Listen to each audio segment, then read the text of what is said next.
Nous sommes encore là, mesdames et messieurs, pour faire le tour de l'actualité nationale à travers votre émission Tour d'Horizon. Bonsoir à vous. En Conseil des ministres, ce mercredi 15 mars 2023, le gouvernement a décidé de la mise en place d'une plateforme de contrôle du secteur des jeux de hasard, d'argent et de paris. Ceci afin de renforcer la lutte contre le blanchiment d'argent, le financement du terrorisme, puis de protéger les populations vulnérables exposées au risque d'addiction. Interrogé donc à cet effet par une équipe de notre rédaction sur l'efficacité de cette mesure, opérateurs de jeux, parieurs et autres se prononcent.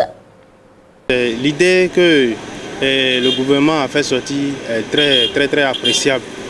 Parce que bon nombre sont nous les émigrants qui aiment à jouer ces genres de jeux. Et nous perdons beaucoup nos agents. On investit déjà beaucoup dedans. Vous voyez. Donc nous félicitons le gouvernement qui a accepté maintenant à régulariser ces genres de jeux. Moi, je suis en train de regarder aujourd'hui, parce que ce que j'ai perdu dans cela, c'est très beaucoup. Si je vais estimer pas moins de 150 000. Tant de peu maintenant, je vais me retirer. Et si la plateforme marche, donc ça va, on peut continuer avec. Nous les opérateurs, des fois on travaille, à la fin c'est difficile pour avoir le gain.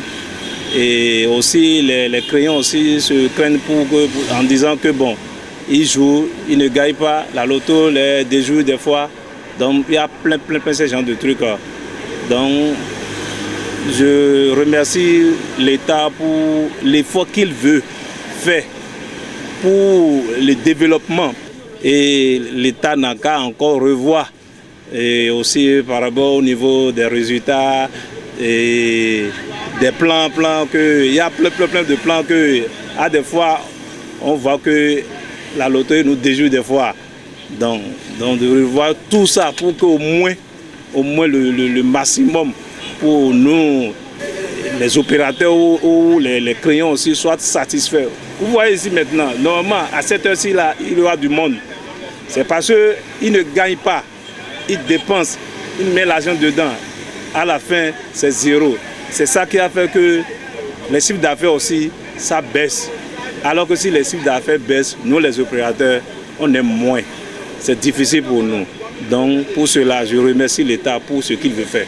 Il y a certains individus mal intentionnés qui, au lieu de penser à créer, à innover pour apporter une solution aux problèmes de la société, ils essaient de mettre en place un réseau, pas dans l'intention d'aider, mais dans l'intention de gruger la population. Mais étant naïve, la population elle-même s'adonne bêtement à ces jeux. Et donc, je voudrais inviter plutôt le gouvernement à voir beaucoup plus dans ce sens et durcir les conditions d'installation d'abord de ces jeux et de l'autre côté, mettre en place un comité qui se chargera de voir dans une certaine mesure les conditions dans lesquelles ces jeux se dérouleront dans notre pays. Dans un autre registre, à présent, les violences sexistes à raison du genre ne cessent de faire des victimes. Quand bien même des textes et lois ont été votés par le législateur pour réprimander les récidivistes, l'on constate que ce phénomène a la peau dure. Rapprochée par une équipe de la rédaction de Guérite TV Monde, une militante des droits de la femme se prononce sur la question. Et les hommes et les femmes, ça touche tout le monde.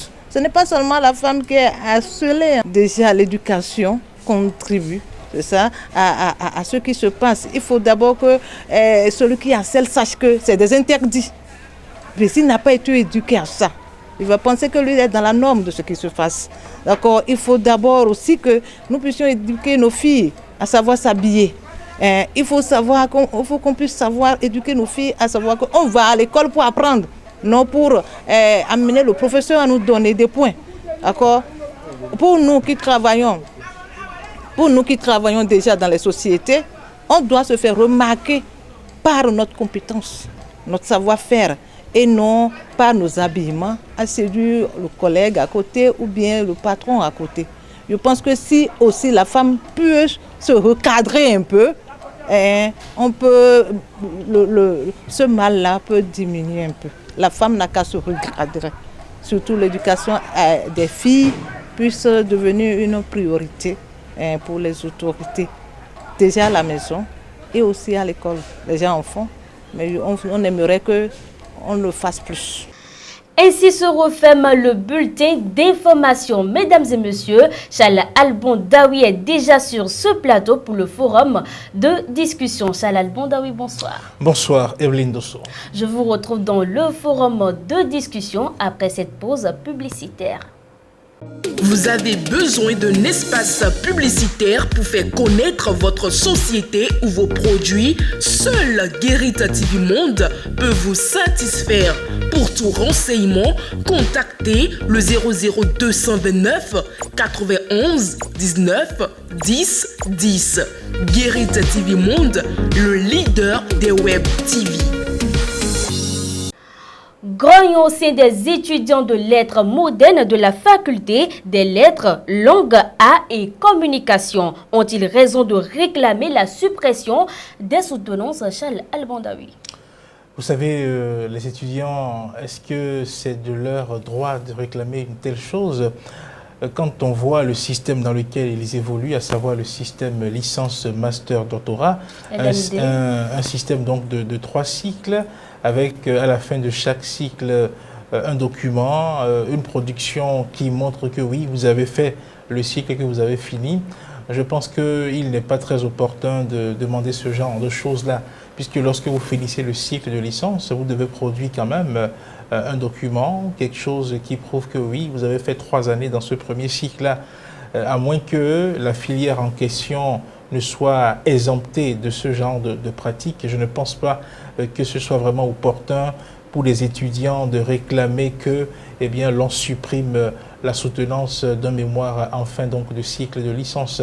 Et donc je pense que le recteur, dans sa réaction, dans sa réponse qu'il a servi donc à ces étudiants-là, il leur a clairement dit qu'il ne leur revient pas de demander une telle chose. Par contre, ce que ces étudiants-là peuvent demander, parce qu'ils sont confrontés à des difficultés et qui les amènent à réfléchir de la sorte. Il y en a qui estiment que oui, il y a des promotions qui n'ont pas soutenu jusqu'à aujourd'hui et que ces personnes-là sont en attente. On ne sait pas pourquoi est-ce que leur soutenance n'est pas dénouée, et eux qui sont actuellement inscrits, quel sera donc leur sort? Donc s'il y a quelque chose à demander, c'est de faire en sorte que eh bien, les anciennes promotions qui sont encore en attente puissent vraiment soutenir. S'il y a quelque chose à demander, c'est de faire en sorte que eh bien, le système soit beaucoup plus huilé pour que lorsque vous finissez votre cycle de licence, vous n'attendez pas plusieurs années avant de soutenir. S'il y a des demandes à faire, je pense que c'est dans ce sens-là qu'il faut aller, faire en sorte que eh bien, voilà,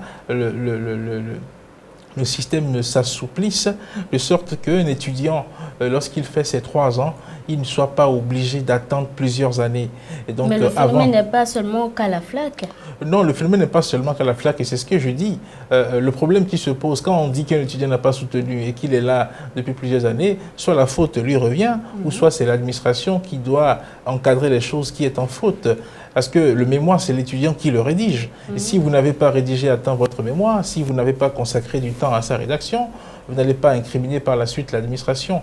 Et aussi, si vous avez fini de rédiger votre mémoire et que l'administration doit jouer son rôle pour que vous soyez programmé, et que l'administration ne joue pas son rôle, vous pouvez donc incriminer l'administration. Donc, c'est des revendications du genre qui doivent être relayées, qui doivent être portées à la connaissance eh bien, du recteur, non, de supprimer. Ce n'est pas parce qu'il y a des difficultés à faire la chose que la chose n'a pas son sens et qu'il faut donc supprimer cela. Charles Albon-Daoui, à la lettre du recteur, ses étudiants ont répondu. Que faut-il alors faire pour éviter une grève entre le rectorat et ses étudiants qui sont en train d'annoncer une grève? Non, mais écoutez, il n'y aura pas de grève, hein, vous savez. Ce n'est même pas la peine de s'aventurer sur le terrain de la grève parce que bon, qu'est-ce que ça va leur apporter? Je ne pense pas que ça puisse leur apporter quelque chose. Il est déjà arrivé sur ce campus-là qu'à cause des grèves, une année soit blanchie. Donc quand on a ces antécédents-là, ce n'est pas la peine de se lancer dans une grève. Avec leur démarche, vous ne sentez pas qu'ils s'en foutent carrément? Non, mais écoutez, il n'y a pas à s'en foutre de ces choses-là. Il faut trouver le mécanisme, la manière qu'il faut pour avoir satisfaction. Parce que si vous avez un problème, il faut savoir poser le problème, il faut savoir trouver également, comment dirais-je, le moyen pour que la solution vienne. Ce n'est pas la peine d'entrer dans une guéguerre avec le recteur.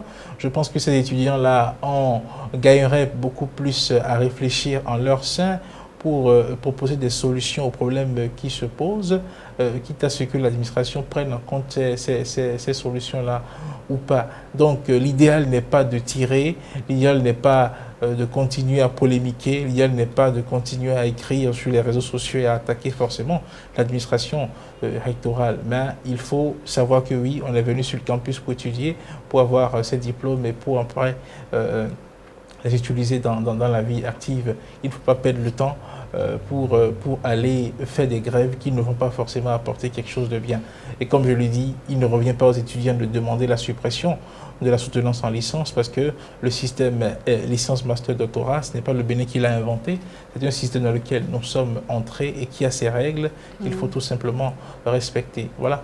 D'accord. Merci à vous, Charles Almondaoui, pour vos explications. Ainsi se referme le forum de discussion. Avant de boucler cette émission, recevez chez vous la vidéo du jour.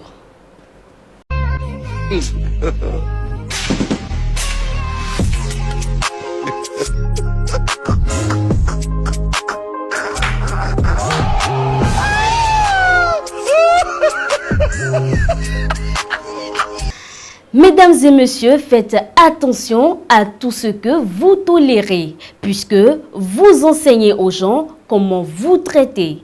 À bientôt.